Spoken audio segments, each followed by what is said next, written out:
Good morning to my YouTube people. Welcome to my morning yap sesh. I hope everyone had a fabulous weekend. Once again, I do apologize for not posting. It was definitely those eggs. And if you don't know what I'm talking about, I have like really bad rheumatoid arthritis, but more importantly, I think it's being led by a mold infection. And I guess you can't eat corn and grain-fed eggs, chickens, like chicken meat or eggs, on your mold detox diet. I did not know that. So I literally was going ham on the eggs, dude. I was like, oh my god, because it's finally like a snack. Like I can just reach into the fridge and grab it and eat it. So now I got nothing. I've just been drinking mad smoothies. Anywho, hope everyone's having a good Monday morning. I'm going to be streaming on TikTok this morning. Oops, don't look at that. I don't know what YouTube's rules are, to be honest with you. I know I can post stuff on Twitch when I smoke, but anyway, we're doing our little morning wakey-bakey sesh.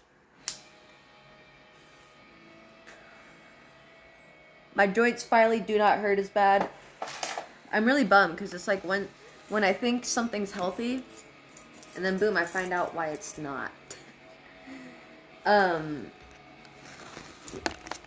what's going on? Oh, no Sponge. Oh, Sponge, you're so cute. Oh my goodness, you're just so cute. Look at you. Look at you, you're so cute. So ferocious. Oh my goodness. Oh my goodness. What you got? What you got? Huh? You got a toy?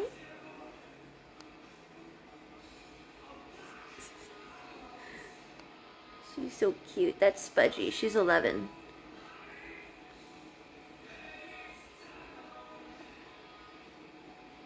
Oh, good girl.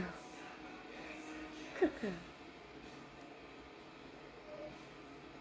And then we got beef. Anyway, I feel much better. It was nuts, I'm not gonna lie. Sitting like this, I thought I could do it, but I think I can only do it for a few minutes. But anyway. Yeah, so, long story short, I have rheumatoid arthritis, but I think the reason why the rheumatoid arthritis acts up is because of a mold infection that I have. Anywho, everything exasperates the symptoms. Everything. Everything that we eat here in America, even down to the meat, because the meat is grain-fed, corn-fed. Most of the time, those are kept in warehouses and grow mold. So, aw, my candle went out. I lit it and I was like, oh, it's only a matter of time before, I don't know if you can see how low it is, before it runs out, and it did. I love Yankee Candle. I actually never believed in spending money like that on a candle, like 15, 20 bucks. But candles are getting expensive now, and these last a long time and they smell really good. And I like the vanilla one because it smells like I just freshly baked something in my home. So, I love it. It's like a good year-round candle to me. My bestie, she's more of a clean smell person. And I think she likes this candle too. I've had it burning sometimes when she's come over. I feel like if my friends tell me my house stinks, then I know. Because I have pets. I have to make sure my home smells good. Sometimes I can smell like the rug that I use. I never know how to clean this. I'm not going to lie. I threw my last rug out. I threw it away. I know that's wasteful and whatnot, but I have 4 dogs. They kept vomiting on it and walking on it and stuff. Like they track the dirt from inside to here. And outside, I mean. I didn't, it was like, what, 10 bucks? So, I just tossed it and got a new one. It's like those soft shag carpet rugs, like, that are really cheap, you know, that are like furry, fuzzy, soft. I don't know how to clean those. Anywho, someone can tell me. But I don't really know what we're gonna talk about. I think we'll just talk about like manifesting today. It's one of my favorite topics. I love it. So I don't know if I talked about my spiritual journey, but I'll be repetitive. If I already did, then oopsies. I already don't remember what videos I posted. Because it's not like I sit there and rewatch them. I just sit and feel inspired to talk, and I talk. So, morning vodka? No, I'm just kidding. Maybe if I was Russian. Is that racist? I don't think it's racist, right? Because that's just like a fact. I don't know. Oh my god. Okay. Sorry. If that's rude, I'm sorry. Forgive me. I just know that's like the running joke, but maybe that's not what... Anyway, I'm just digging myself in a deeper hole. It's water. It's ice cold water. Okay. Anywho. So, like I said, this might be repetitive because I don't remember really what I talk about on here. I don't watch my videos. I don't edit them. However, I have a schedule figured out. I'm so excited because now that I'm not eating fucking eggs, literally all I eat, once again, let me tell you how restrictive my fucking diet is. This is how I can tell when I eat something new because it's only one item that I introduce at a time.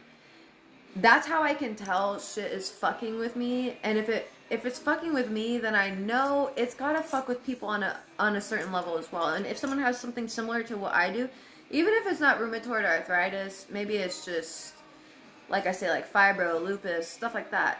Maybe this info would be helpful to someone like that. Anywho, you guys are gonna get a video once a week that will be edited. I feel like I finally found my editing style for my cooking videos. I've been sitting here thinking about it while I've been sick, so I can't really do anything. So I've just been like kind of, okay, waiting for when I get better, and then I'll start doing my content. But you guys will get cooking videos that have some fun editing, so I hope you enjoy those. I'm gonna do like a TikTok style for my cooking videos too. I always have to do like a short form. I don't always, but for my cooking videos I do. I don't really know what I'm doing on my TikTok. I just know I don't want it geared towards like thirst traps like it used to be. Which I don't mind, because I have like kind of like, I don't know, a risque sense of humor. Like That's What She Said is a hilarious joke to me. Your mother's butt? I love it. It's my go-to. What are you doing tonight? Your mom? Because she's so beautiful. It's not, I don't mean it in a bad way. But it's just a funny way. Funny joke. Anyway.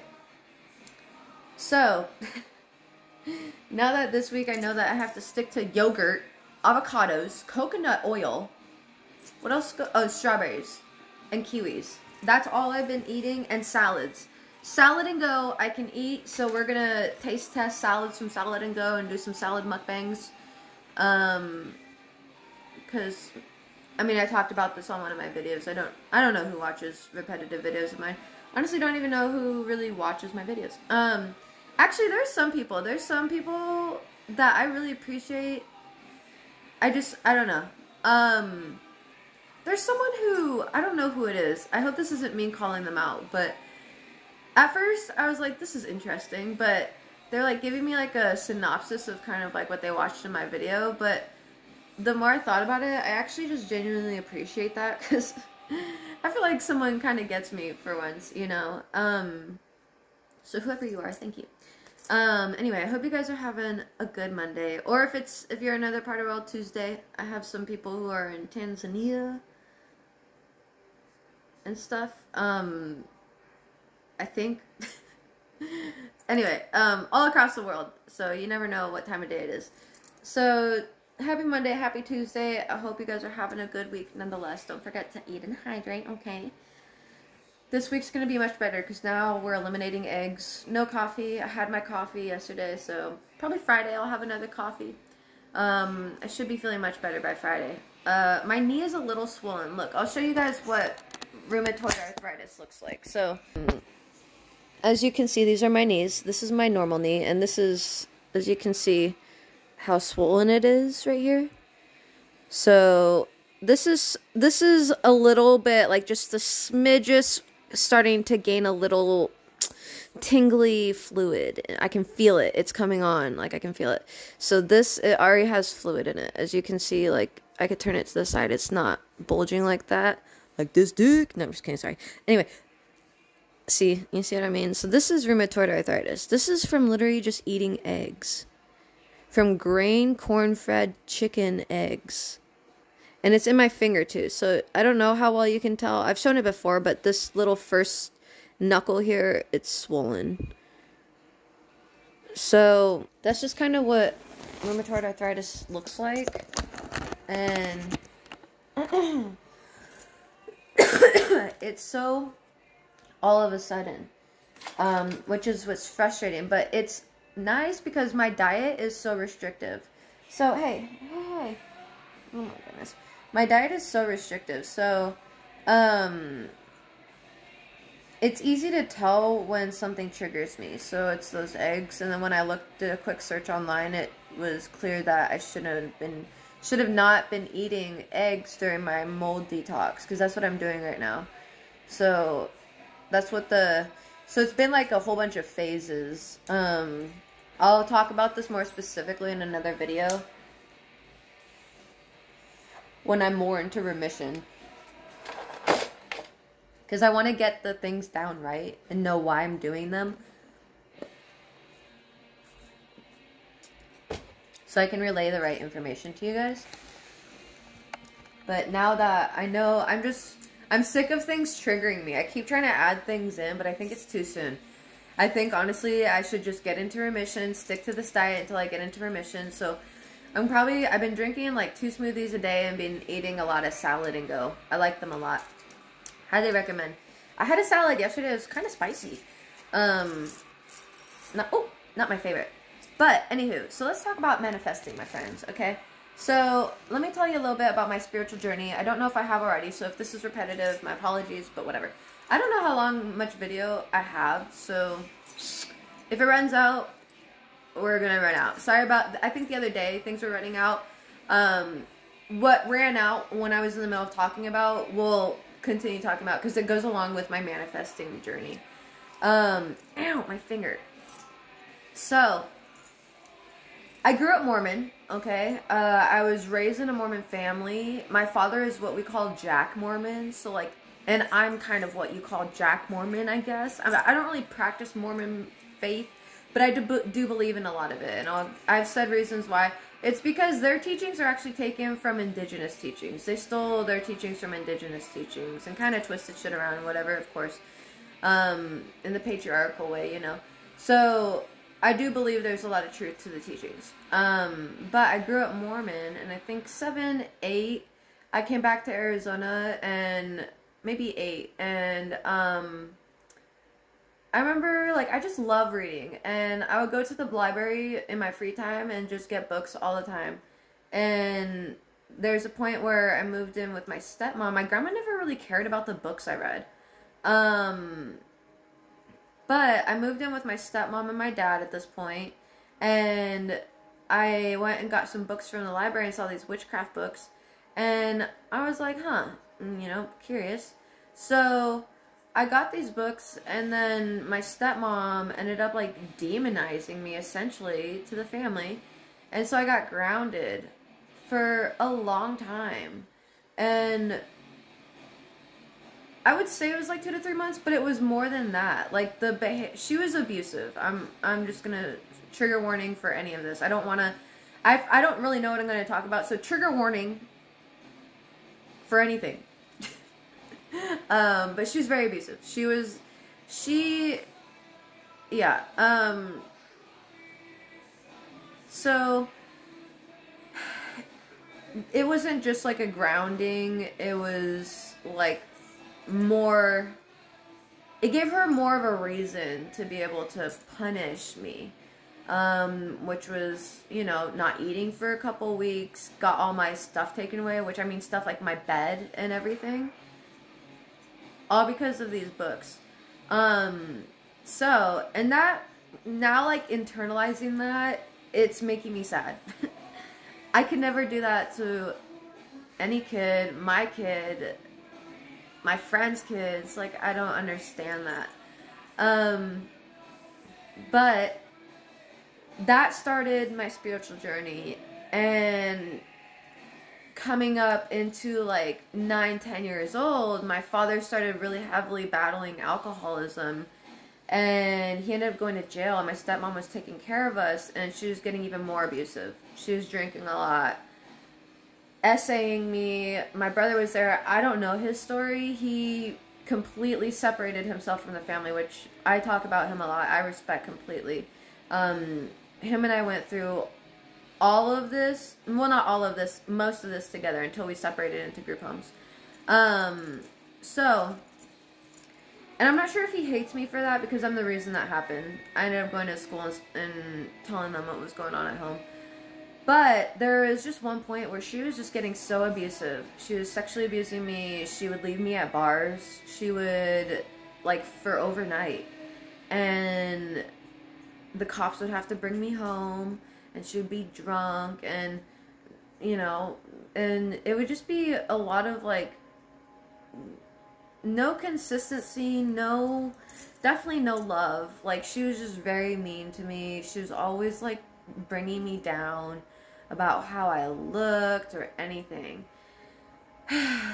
Cooking, whatever. And so there came a point in time when I really just recognized in the church that, like, okay, all these people are happy. They're getting what they want. There's something to it, you know. I'm like, what the fuck's going on? Why am I not getting that? You know, why am I sitting here in an abusive home and not being fed and dealing with my stepmom cheating and, like, all this shit? And so I remember one night where I was just so distressed. She was physically abusing me at this point, like throwing me across the room. Just, it was a lot going on at home. She was punching my brother, smacking me across the face, smacking me just in general. Like, that was just normal. It was just all too much. So it was a breaking point for me. And so I just sat down and I was just, like, so broken. And it makes me so sad. But I just really did what, like, the Christians taught, you know, and just sought the Bible out and just read that shit in 24 hours. And I get so much ridicule when I talk about this, because people are like, that's impossible. First, it's not, because at like 6, 7, I was reading encyclopedia sets for fun, the dictionary for fun. It's just my thing. And so, like, in 1 month, I read like 36, the classic novels, like 36 of them. And my grandparents were, like, astounded. To me, it was like, I could have read more. You guys just didn't give me more books, you know? So reading was just, I've always been able to comprehend and read very fast. And, so I just sat down and was like, alright, let's open this fucking book. Stepmom was passed out. She smelled awful. I hated the way she smelled. She just reeked of alcohol. And so I was just sick of it all. And pretty much, like, I was cleaning, I was cooking, and I did this when I was 6. I was in the situation, and there's 2 babies involved, and my brother, and myself. The only thing that was different is that there was no physical abuse. My stepmom before, who was the indigenous one, she was my favorite one out of all of them. She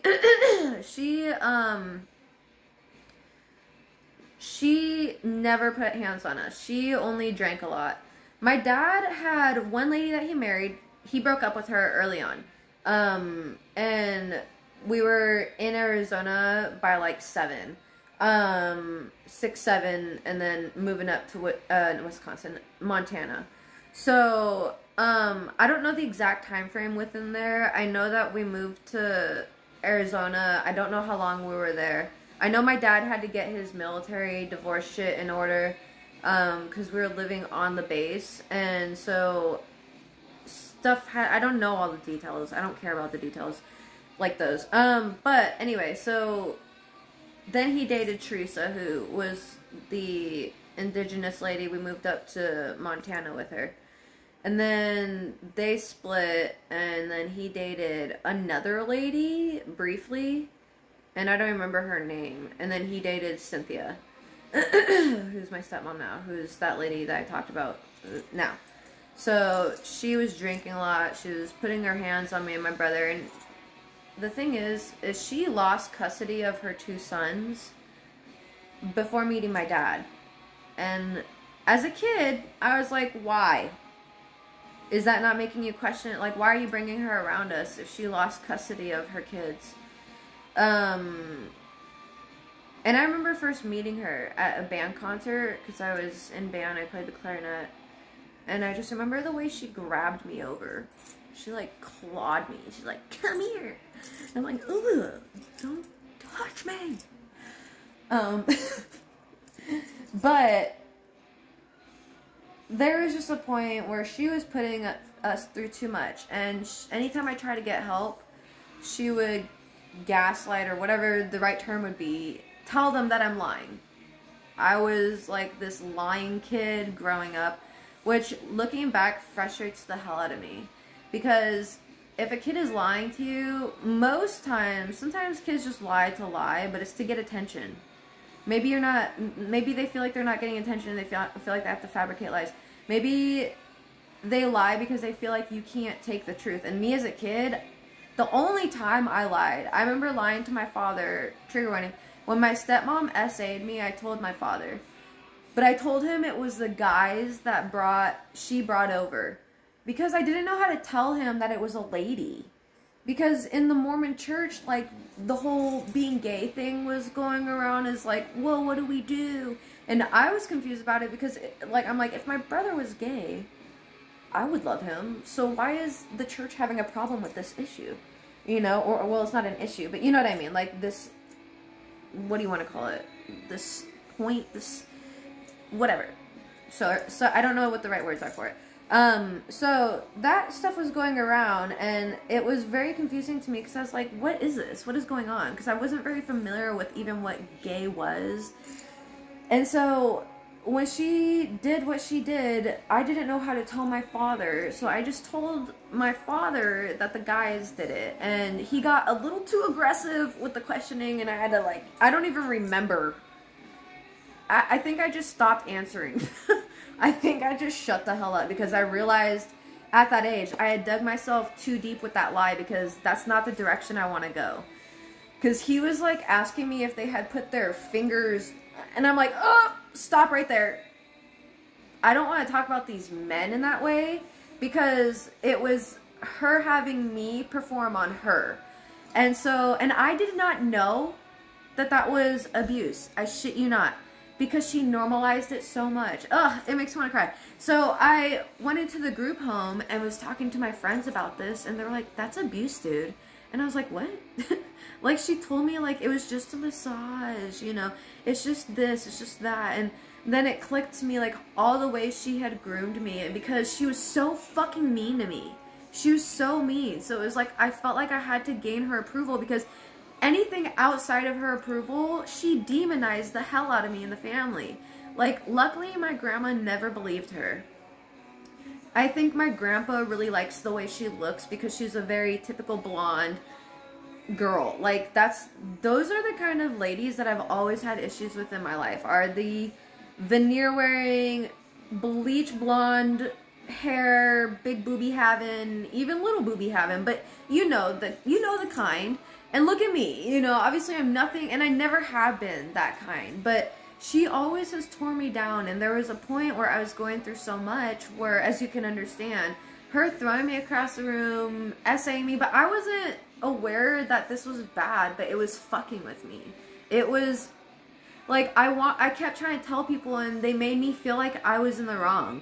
And I remember going to church, and this is what's fucked up about the Mormon religion, and this is why I don't believe in pushing religion on kids because it allows abusers to get away with what they do. And there was one point where my stepmom had told the bishop in the church that I was misbehaving so poorly. And I wasn't. I was just trying to tell someone what she was doing and no one would listen to me. So I had to stay in that stupid fucking house with her. So I started becoming combative with her because I saw her. It was fine when she was doing it to me, but then when I saw that she was doing this to my brother, I remember hearing my brother crying and my stepmom yelling at him. And I remember going into the bedroom and seeing her punching him in the back repeatedly while he's laying down, you know. And I just call her out, like, what are you doing? And she's like, even Greg would not stand up for himself. And I felt like I was losing it because she's like, I'm not doing anything. And he was crying. And she's like, right, Greg? And I just remember him looking at me and, like, crying and saying nothing. And she's like, was I hurting you? And he's like crying. So in that time, I'm like, you know, 9. I think I celebrated my 10th birthday in the group home. And that's Beef's paw. And he's very comfortable, as you can see. And it was just a hard time for me. And I was trying to tell people and no one listened, because even telling the bishop, he brought me in for an interview because I was misbehaving so bad, right? And he brought me in for an interview and he gets to this question, and how I heard it, I remember this so bright as day, you know. How I heard it was, are you being abused in the home? I'm like, yeah.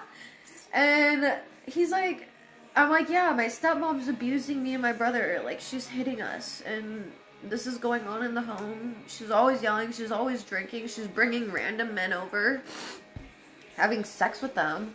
You know, very reckless fucking activities going on in the home. And growing up Mormon, like, I lived with my grandparents for a little while, enough to know that this is what is normal. And I know that's a little funny because I'm talking about how abnormal the church is, but they were your typical, minus my grandmother, she is like your typical church, God-loving woman, you know, and she wanted to do right by people, and I know many women like that, right, and I know many men like that, but in our home, my grandfather was the narcissist, and then my father ended up marrying a narcissist, and I think it's because that approval for his dad that he wants to gain, he needs to find that through external sources. That's just a theory. But anyway, I'm talking to the bishop, and he's like, I'm like, yeah, my stepmom's abusing me. And he's like, oh, no, are you abusing anyone? And I'm like, I look at him dead in the face. I'm like, no. And then he just moved on with his questions. And I was like, what the fuck? And I didn't know what to do at that point, because at a certain point, I guess my grandparents are like negligible in this case, or whatever the word would be. But they did take us in at times, but they didn't take full custody of us. And I think they realized it wasn't their responsibility. But at the same time, I feel like I would. If you have kids, you know that they're going to have kids. And you might even be around for those kids to have kids. And to me, I think even before I had my son, I've always thought that parents should be understanding of that and be there to help their kids. So, I don't know. It's just, it's different because they're older. But they would take us in. My stepmom would get in trouble, go to jail for a bit. And then they'd return us to my stepmom. So, there's a lot going on in the home. And I felt like no one was saving me. No one. So I just remember and reading the Bible. I just flipped that shit open and read it and interpreted it the way I did. And really, I think a lot of people struggle to read the Bible in a timely manner because they're sitting there trying to interpret it. as a kid, I didn't really realize that people were interpreting it. I just thought they were reading it and gaining some enlightenment, right? Like something happened to them. And, you know, I don't know. That's kind of how I viewed it. And then, as I read it, I just realized these were just fucking stories. Like, very interesting stories, but just stories nonetheless. And, which is funny because when I'm clicking this together, it wasn't but a few months later that down the line, me and my stepmom got in an argument. And she always would tell me, pack up and get your shit and leave. I was fucking 9 years old. That is so sad. I don't know how adults could be so mean to kids. And so, I never understood it. I was like, what do you even fucking mean? I'm a kid, what do you mean? Where am I even supposed to go? And my dad was in jail. So at one point, it was like the third time, and she said it. So it's so sad. So I packed my medicine, and I packed my stuffed animal into my backpack, and I just left. And I remember going to the bus stop in front of the Mormon church. And I talk about this lady a lot. I wish I could remember her. I don't know who she was. She was some black lady. She had short hair. But she was the only one on the bus. She was such a guardian angel. And I was just crying on the bus stop. And she stopped at the bus stop. And she told me to get on. And she's like, where are you going? And I was like, I think I need to go to school. And, because once again, school was, like, always my only safe spot. Even though I had bullies, like, the teachers would always protect me. And I always had good friends. I was always able to make good friends, regardless. So, she ended up driving me to school, which was Conley Middle School. And actually one of my friends that I met there is still my friend to this day. Her name is Summer. She drove me to the school, and I was telling her what was going on. At first I was like, yeah, well, my stepmom definitely doesn't love me. And she's like, don't say that, your mom loves you. I'm like, no. She doesn't. Let me tell you what the fuck is going on. So I started telling her what was going on. She's like, you know how black ladies, like the very sweet, endearing ones are? They're like, baby, like, you need to go to the school counselor, okay? And so, like, when I got off the bus, she's like, look at me. You need to go into the office, and you need to ask for the counselor or the principal. And so I was like, alright. I didn't really know what I was doing. I was just listening to what she told me to do, you know? And so, I ended up going in there, and I just told I was like, can I talk to the principal? And I was like, yeah, so the school bus driver or not the school bus, she was just a city bus driver. It wasn't a school bus. It was like a short city bus. And so, I really hope that lady's still alive. I hope somehow she sees this video, because I hope she knows that she pretty much saved me and my brother. But anyway, I went in, talked to the counselor and stuff, and we ended up going into the group home. And there's, you know, times in my life growing up that I was always very intuitive. And I'll talk about this a lot. And a lot of people don't recognize the light that they have. And it's because they're going through a lot and they're just sitting in the dark. But a lot of people know that people who go through a lot get to the other side and become something so much more. And believe it or not, that could be you. And it might not seem like it. Maybe you're going through some weird ass shit that's like, what the fuck? How am I even supposed to imagine good things happening from this? But I swear to you, like, people who let the darkness take over, they can sense people that the darkness has not consumed. Do you see what I'm saying? So, adults who are narcissists and the darkness has already consumed them and stuff, and Maybe there's something about you. Maybe you still have goals. Maybe you still have wants in life and you have hope. Some people don't even have that, okay? And so there are people, demons, you can call it that, okay, whatever you want to call it. There are people who, energy vampires, who just come to continually perpetuate that cycle of continually using people as supply. So siphoning the energy from them. And sometimes that means knocking them down and trying to get them to their level. And, you know, there's something in you that they're trying to attack. Because there's something about you that is illuminating something about them that they don't like, okay? It's so, like, paradoxical, right? Whatever the right word would be, but, like, you know, I don't know what the word, I just know, so, but during that time, I did not realize that. I was going through so much. I didn't understand what was happening. I was going through this illness, you know. But, my stepmom, when I was younger, I was in, this is important, okay? I know this is like bouncing around. That's how I am, okay? ADHD. But this all connects, I promise.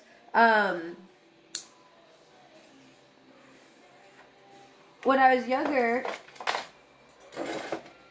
I loved to sing, and I still do. I still love singing. I absolutely love singing. But I was in a choir concert one time, and I was in choir for a good while. And I used to post singing videos. I just haven't in a bit. It's because I went to Dave & Buster's, and I think I broke a vocal cord or something. And now it's, like, super raspy, and I'm not too sure how to work with it. And that was, like, over a year ago, dude. I had a lot of fun, though. It was me and my bestie, Sierra. Sierra also met in the group home. So I've known her since I was a kid.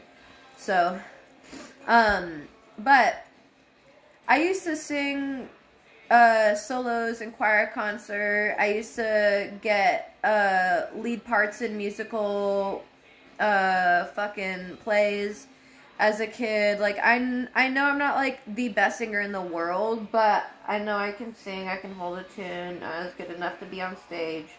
So, I would sing in the shower, and she would, like, be outside of the shower, and she'd be listening, and then when I'd get out, she'd wait for me, and then she would tell me to stop singing, because it sounds bad. And I was like, well, I have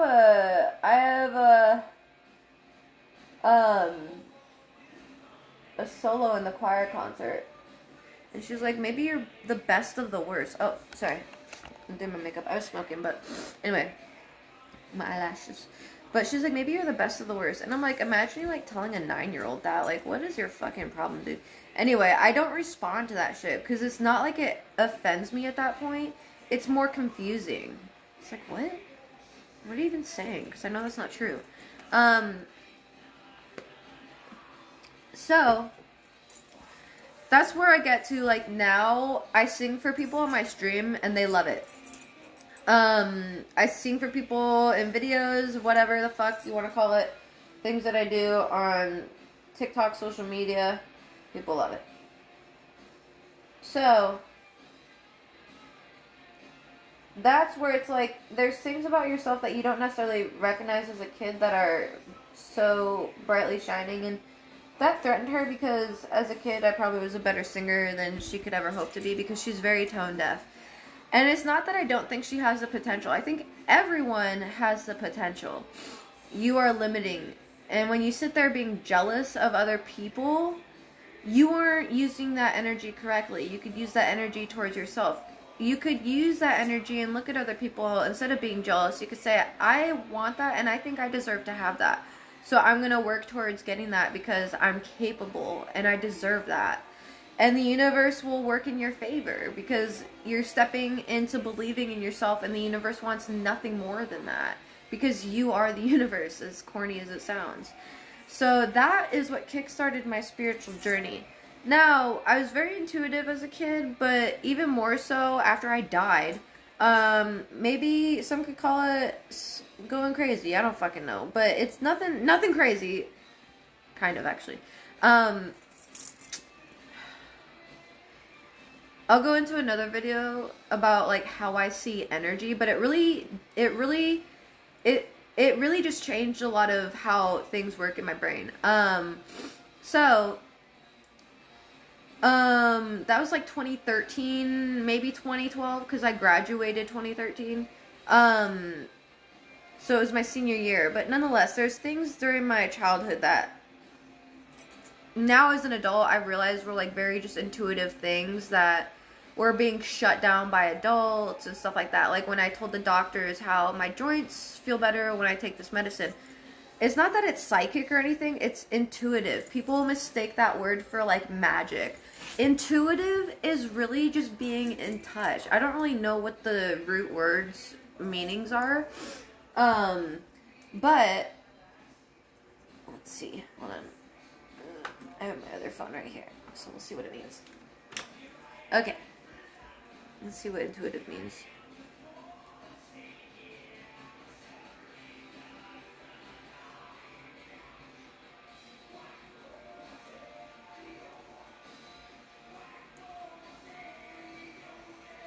Whiskey in a jar.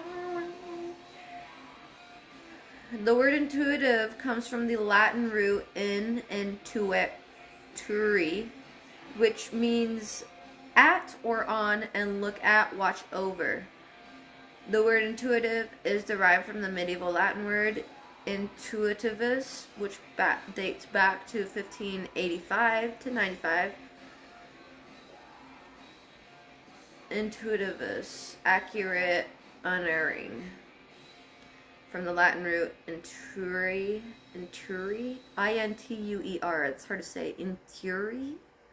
That's weird. It's fun.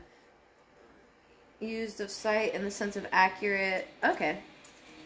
So I guess that's what that means. So, I think, like, for me as a kid, I knew that medicine was helping my joints. There's no way the doctors could tell me that it wasn't because I could feel it helping. And now as an adult, I know why that medicine worked, because there is a fungal bacterial infection going on with the mold. And that's where like people will call it like magic, psychic, whatever you want. It's just people are more intuitive. They are more like just in touch with stuff. Like, I personally think everyone can be super intuitive. Everyone. It's not a special gift that just one person had. Everyone. You have to put down like the hustle and bustle to tune in, because people think being intuitive is going to be like magic given to you, but being intuitive is really the art of just noticing things, taking the time to watch the pattern play out and just observe, and people have too much going on in their life to just observe, right? So for me, that's what's very important, is that I have the time to put my joints on the forefront and then be able to just observe things so I can work my magic after observing where I need to place myself. And I feel like those who get it, they'll get it, okay? But through my life, now as an adult, I've understood there's been intuitive parts, okay? And I hope when you are listening to this that maybe you can look back onto your life and think about this is probably going to be a multi-part series. Because there's so much depth with manifesting, but it's very easy, okay? Because the reason why I wanted to start manifesting was I was going through a lot of shit. I knew I had this like intuitive gift, and I knew I could utilize this. I knew magic existed, and I wanted to prove that it was real, and I couldn't physically work. But I knew I could make money. I knew I could get everything that I wanted, and then some, if I just trust in the universe. And people think, oh, that's so easy. And when you watch these, like, the veneer blonde ladies, they're like, oh, just manifest it. They have, like, $10K in their savings account or some shit, or dad's money or something like that. Some of us literally come from nothing. So for me, when I have literally the worst shit going on, I think that is actually the peak time to manifest. these people who throw over this idea that you have to be positive, happy, blah, blah, to manifest, I don't believe in that. Mainly because maybe when I get there, I will believe in that. When I'm fully healthy physically, when I'm fully financially stable, I will believe in that. I'm sure of it. But right now, I completely believe in transmuting, and I think you can manifest way easy while being depressed, while being sick, etc., okay? Because it's all about core beliefs. And these ladies are kind of right, or men, whoever. It is about, you know, keeping that vibe high, or whatever you want to call it. The energy just in trusting, even when you're sick, that you trust. Like, this time, yes, I'm sick, it sucks, but it's because the fucking eggs, and the eggs are, it's just so much deeper than the eggs. It's because the eggs are coming from chickens that are corn-fed and grain-fed and not grass-fed. And that grain and corn sit in warehouses and collect mold. Furthermore, they spray them with antifungals, antibiotics, and I've said this before, but they will mutate. They will mutate. So those antifungals and antibiotics make us resistant to medicine when it comes to treating it, while the virus, mold, fungal shit is still mutating. So, side note, I do have a theory with that I think we come from mushrooms. I used to think we come from trees, but I think it goes even deeper that we come from mushrooms. But I guess that would make sense because we all probably started off ancestry-wise as bacteria. You know, it makes sense. But maybe not all of us. Maybe some of us started off as like some different, like a fungal instead of a bacteria. You know, something like that. Anyway, so I think it's important to recognize just small little things, you know, and people will be like, yeah, people always hate me and been mean to me. I don't have anything, like, you gotta look into that, okay? People don't hate on, if you're a nobody, if you're truly a nobody, they would not verbally take it out on you, okay? There are sick people in this world who will really target people that they view as nobodies, but truthfully, like, I'm thinking murderers and stuff, but that still reflects on their inner world, okay? You gotta understand, when people feel poorly about themselves, they want others to feel that poorly, okay? And much like when I'm happy, I want others to feel happy. It's not just misery loves company, you know. I actually really don't love company. I like the right company, but I want to make people happy too, you know. So it's just the fact that attitude is infectious, all right? And you got to understand that there's something negative going on in that person's life that you don't see, that they're taking it out on you, and you just got to be, wow, they had a bad day. Something's going on in their life that, you know, wow, I'm glad it's not me. And that's where the gratitude starts. And that is the key to manifesting, okay? And that's where, like, when you're depressed, I think, because for me, when my joints get bad, I run into depression cycles. And it's just directly correlated to my joints. And so I take the time when I'm depressed to take care of myself like I'm sick. Like my brain has an injury, like I'm sick, you know? And I sleep as much as I need, and I eat good probiotic foods. I drink a lot of chicken broth, you know, vitamin C, stuff like that. And so, the rest is super important, and a lot of people will beat themselves up over it because of it, but it's not a waste. Rest is recovery, and some of the greatest philosophers and discoverers in this world prized sleeping and where they got their ideas and their creativity, and I can agree to that because I learned that, I don't know, maybe 8 years ago, maybe 9. It was like when I started in Colorado, when I started just studying my holistic journey. And I didn't really believe it at first. I was very resistant to it, but I've started practicing it because I've noticed when I sleep, if I feel bad the next day and or the day before and take the right things, then I can sleep, and I trust and know that in my sleep, I'm going to wake up feeling just the tiniest bit feeling better. And that's how it always is. That's how it always is. And it's literally that trust. It is that trust that you're forming with yourself, right? So that's where I say you got to go back in time and think of how many times, like, and maybe you have been wrong, but how many times have people shat on you and later you found out that you were right, you know? And you got to build that confidence within. And there was a time when I was going through it in my spiritual journey where I really just shut off the whole world. And I still do. I really need to be alone to do the magic that I need to do, because people are too busy projecting. They don't understand big ideas, especially when you're around people who don't practice having big ideas, you know? So it's hard to find people that really, really support that. So I'm very limited. I limit the kind of people and energy I'm around. But honestly, I think a lot of us are meant to go through the dark because that is the catalyst. You have a strength that's in you that's meant to be used in this world. I don't know how. It's kind of like how I say, like a beehive. Everybody has a distinct position, but we're going against the flow. So like, everything we're producing is kind of crap at this point. Although we're doing great things, we could be doing much greater things, like not having sick people, having homeless, like having houses, no homeless people, you know, helping people with mental issues, stuff like that, and being super high tech as well. So it's just because we're following the money route, right? So a lot of people.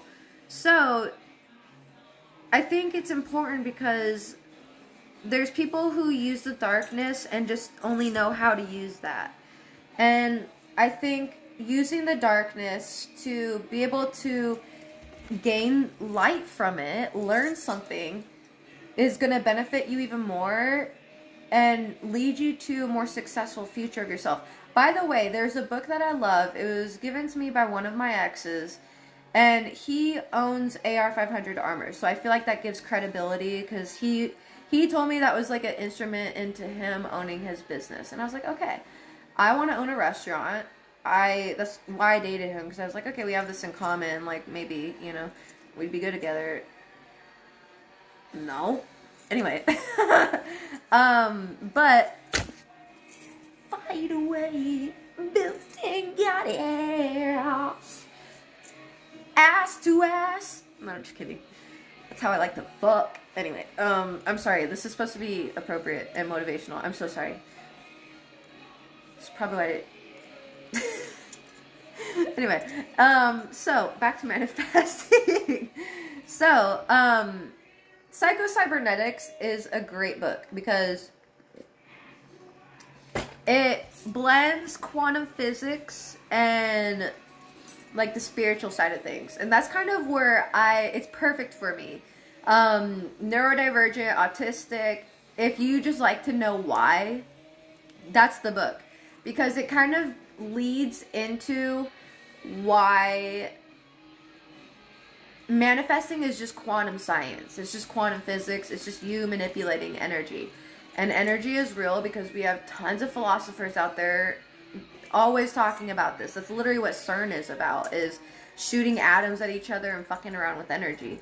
So, it's very real. You know, when someone walks into a room and you can feel they're mad, you can feel it, you know? So just understand that it's legit. Anyway, but Psycho-Cybernetics, it's so great because it's helpful to put into like legit reasons why this stuff works, right? And so a lot of times when I started this, I started my witchcraft journey at like 8, 9, and started heavily practicing at 17. And because then I just read about it. When I was 17, 18, I moved out on my own. I had my own apartment, was able to like do little rituals and start my own little shenanigans, right? And I really appreciate witchcraft because it's kind of like you can do whatever you feel called to do. There's no right way to do it. There's no wrong way to do it. You know, I mean, there is wrong ways to do it. You can burn something and like accidentally, you know, create a toxic smoke or something, you know. But anyway, so, but you get what I mean. Like, if you feel called to use crystals or herbs, like, go for it. If you feel called to sing or dance, do whatever, you know. Whatever the energy calls you, do. And so I really love that. But at a point, I was really sick and I couldn't do rituals. And I was like, it can't be just like me doing rituals that makes it happen. You know, I get these items have frequencies that help my frequency, but there has to be like, I should be able to like just do it. Bing! You know, kind of thing. And in a sense you can. So that's where I was really sick, and for the time before that, I cut off my friends. I just found out they were just not good friends. And they were not good for me anyway. And so, cut them off, spent a lot of time alone. Was doing a lot of microdosing and tripping and just spiritual, you know, trauma release, figuring my shit out. Because I was sick of dating terrible dudes. I was sick of having the wrong people around me, and I knew that stemmed from me. I knew there's something going on internally with me I was doing that. And so I had to figure out, and I really need something in depth. And when I was taking acid, by the way, I'm not promoting it, this is just my experience so people can learn. Okay, that's all I gotta say. But when I was taking it with friends, I recognized after I would take it, there'd be such a weight off my shoulders. And every time, I would always cry, but it would be a good cry. Like, I would be laughing so hard, I would cry. And I think that's where it was. There was an emotional weight being lifted, and it would last about a month. So then we would trip again like once a month. And then I just started doing it at home, and I tripped once a month at home. And then I would start microdosing little amounts, and every day. I did that for 2 weeks, and then off for 2 months. And then did it for 2 weeks, and off for 2 months. And I wish I could do it again, truth be told, but I just don't know how to find things like that. And it's just, if the universe wants me to have it, I'll have it, kind of thing, you know, if it'll find its way to me, whatever. Anyway, so at that point I was uncovering a lot of trauma and recognizing, holy shit, we're magic. We're literally just energy that's tied up with the energy in the universe, and that makes it so much fucking easier and better to recognize and manipulate and everything. So like, certain things have a frequency, you know. So like, when you are jealous, I don't mean to say you, but if this is you, jealousy, resentment, anger, those are low frequency. That doesn't mean they're bad. That just means the tone is a longer wave. Okay, you could just imagine it like that. It doesn't have a good or bad to it. Don't imagine things good or bad. Let's look at them in a neutral state. I know that can be difficult, so don't look at any experience right now. Just think of this in a visual aspect, alright?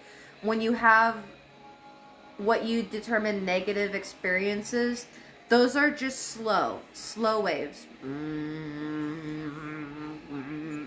You know? As opposed to high, yes, happy, joy, love. It's like, ah, you know, when you hear angels, it's like, ah. It's high. Those waves are like, you know. I don't know if this is like actually true. I don't know if this is how the waves look, okay? This is how it is in my mind, okay? So when you're vibing on a high frequency, every time you hit that height, that's a manifestation. Let me draw this out for you.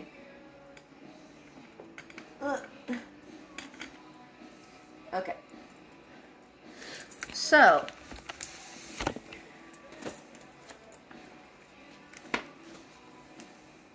I think there's actually someone who did a drawing like this, so I don't remember exactly how it was, but I'm going to show you how I interpret it.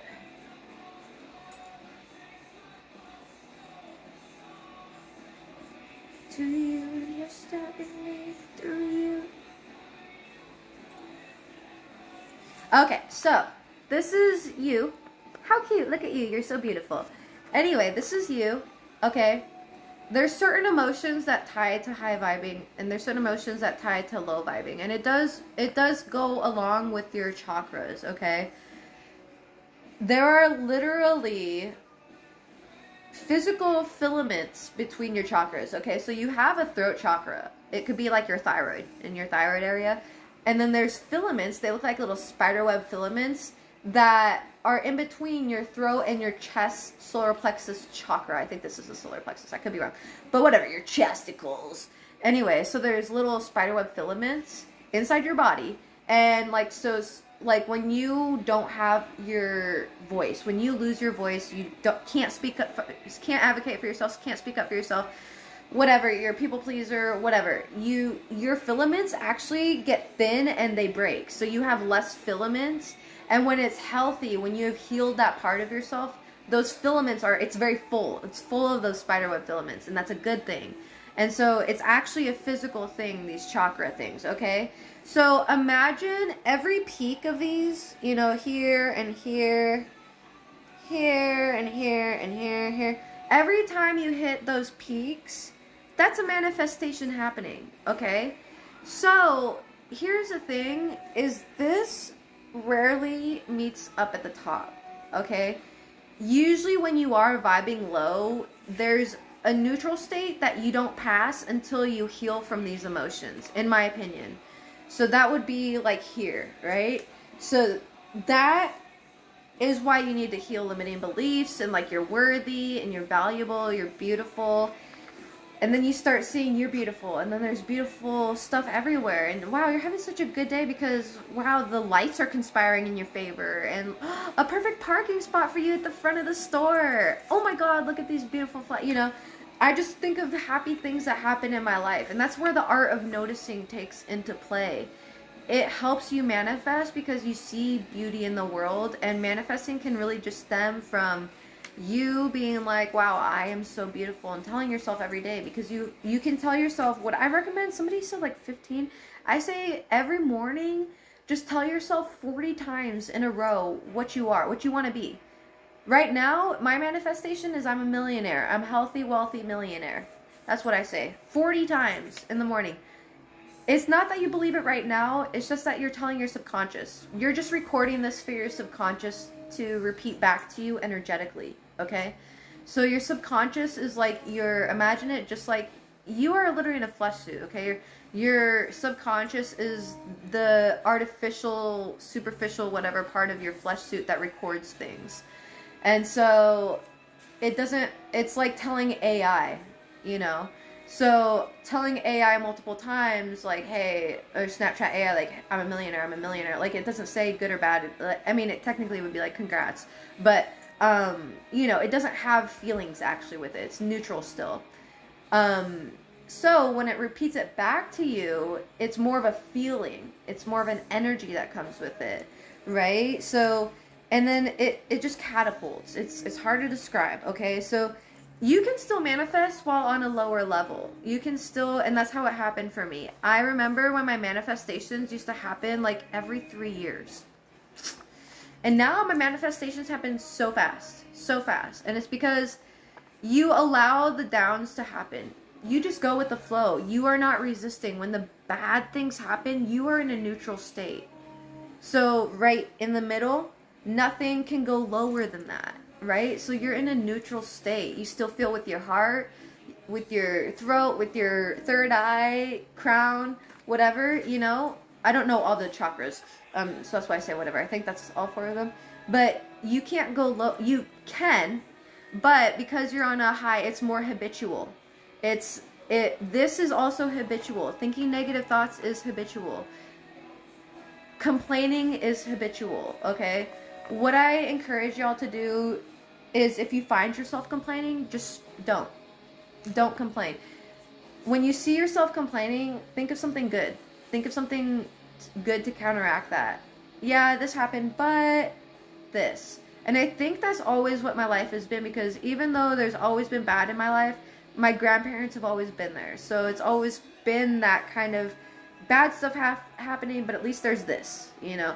Bad stuff's happening, but at least there's this, you know. So you got to get in that mindset, because that's where you're going to be able to catapult those negative feelings, right? So they're heavy. Imagine it like a catapult. They can be used so resourcefully to catapult the good things towards you, because it's nothing but energy. It's a yin and yang. So once you fling that bad, then the good is going to come, okay? So the bad is always going to happen. That's why it's imperative that you look at things from a neutral standpoint. Because it's not bad. It's in the moment. It might seem bad, but down the line, it connects with things and why you're supposed to do the things you do. When you go for the root of your happiness, that's where it all makes sense. And that's where it becomes easier to follow. Because to me, my root of happiness, well, I'm already happy. But what I want to do with my life and everything, I'm chasing after that, or like trying to attract that in a sense. But I've always wanted to do that. So my actions always follow with that because that's what makes me happy. And so that's how it becomes easy, because it's a higher frequency energy, like happiness, love. I love what I do, so I'm happy to do it. So I don't really know what I'm doing, but I know where I want to end up. I don't know how I'm going to get there, but I'm going to trust. So I know from here I'm streaming, from here is right here is a restaurant. I don't know what this involves, but I know it's going to be a lot of good shit, and I'm here for the ride. I'm excited to see how I get this, you know? And that's how you kind of got to look at it. Some things don't happen right when you want them to happen because it's not meant to happen at that time. And I can fully say, if I had a restaurant when I wanted to have one when I turned 18. Didn't get one then. And then I was like, okay, maybe when I turn 25, 26. No, not then. And then I got really sick, and still, obviously, I don't have one. I'm still working my way towards it, but I think all these little steps in between are very imperative. And now I look at it. Before, I wanted a restaurant because I never wanted to be poor in my life, because growing up with my father, we were very poor. And so I did not like that. And some of my foster homes, they were very poor as well. So I wanted financial stability, and not just that, I want like an abundance in wealth. I want to be able to buy whatever I want. Now, would that look like gold foiled ice cream and shit? No. But nonetheless, I do want some cute purses and shoes, and nice cars. But I think, you know, if I want those, I think I deserve them. I'm going to work towards them, right? And that's the base of manifesting. Now, how you're going to start this is literally by the smallest things, okay? And it's going to sound kooky, but I started the real manifesting when I started trusting my left-hand turns. Because when I first started driving, I would second guess my left-hand turns. Like, oh, should I go? Oh, and then I would like delay it, and that delay would actually like cause me more risk in getting hit, you know, getting rear-ended. And as opposed if I just would trust my gut and just take that left-hand turn when I felt it was appropriate. So I was just like, okay, I'm just going to start there. I'm going to start with trusting my gut in my left-hand turns. And a lot of people are like, oh, just believe you're going to find $1 on the ground, blah, blah. That didn't work for me. It was actual real-life things that I had to do. So if there's something in your life that you find yourself doing that you're always a little hesitant with, just trust. And here's the thing, okay? For that, driving, obviously you don't want to fuck up because you could get hurt, right? But I always take into account, like, I try not to be in a rush, you know. I don't want to risk getting someone hurt, being in a rush. When the time is right, it'll be right. Regardless, I can turn at the end of the light, you know. So there's things that go into hand with that, because I'm not just saying just good luck everybody, I turn now. So don't do that. But you know, because I was just always second guessing myself. So that's where it started. So if there's something that you second guess yourself in, then maybe start, as I call it, the lean into it method. Okay, rip the band-aid off, dive into the deep end method. Just lean into it, because the resistance there is kind of what's fucking you up. So, and I found that I did that even with myself. I dated these narcissists that really shut me down, and I always started second guessing who I was. And from there, you know, just trusting myself in little instances, trusting that I was making the right decision. And I stopped asking my friends for validation, stopped asking for their advice, and just did it. And I slowly figured out that I was very capable, more capable than I even realized, because these freaking narcissists that I was with, they would always tear me the hell down. So, regaining my authority, I was able to really figure myself out. And then from there, that's where the real manifesting started. Because that's when I was on this low vibing thing, okay? My manifestations were coming in. I saw it. I would see it. Like every 2-3 years, maybe every year it would happen. And so I was like, okay, I see it happening, but how can I make it happen faster?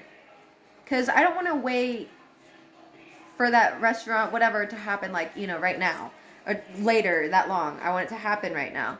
So, at that point, that's where I started to really lean into the bad shit that was going on with me. Like, I was going through eviction at that point, and I talked about this a little bit yesterday on my car vlog, and I was pregnant, and because of my illness, it completely destroyed my body. I went from 115 pounds to 87 pounds when I was pregnant. And on top of that, like, I couldn't even crawl to the bathroom because my knees were so swollen. Both knees were swollen, ankles were swollen, everything. My body was going haywire. And so, at that point, I was like, what do I do? What do I do? And I just started, like, you know, manifesting, praying. I call it praying, meditating, whatever. I talk to the sky. I just close my eyes and talk. My grandma's somewhere up there, so I talk to her. My uncle's somewhere up there, I talk to him. And on top of that, I just talk to the ultimate energy that's above, because I'm speaking the energy. And regardless how it interacts, I think it's important to get that energy out, to let the good energy flow. And so at that point in my life, I was able to start trusting myself. I was able to start believing, okay, I'm on the right path, because I don't need to talk to other people and, hey, do you think this about what's going through in my life? People aren't going to know what's meant for you. You know what's meant for you, okay? So you got to get out of this habit of asking for external validation to feel like you're on the right path. And I get ridiculed so much for my path, but my path doesn't look like everybody else's. Actually, my path is completely not seen before. And when I say that, some people get offended because, and I've gotten this comment, they think that I think I'm special. And yes, I do. I think everybody should think they're special. Because I think that's where innovation comes from. I think that's where creativity and constantly growing and building comes from. Is recognizing that you are special and you bring something very unique to this world, and finding just what it is that's unique that you can bring. And so I think at this point, you know, in my life, I feel like I'm very good at manifesting. I'm not 100% on it yet, but I'm getting there. And that's where I say, like, in these down times, just let it happen. Just let it happen, because something's right around the corner. Something's right around the corner.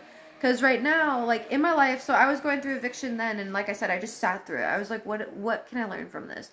And there's no amount of money, no job that could give me money that would make what I needed for the eviction and everything like that. So I had to lean into my TikTok, and I made a TikTok video like, hey, I need help.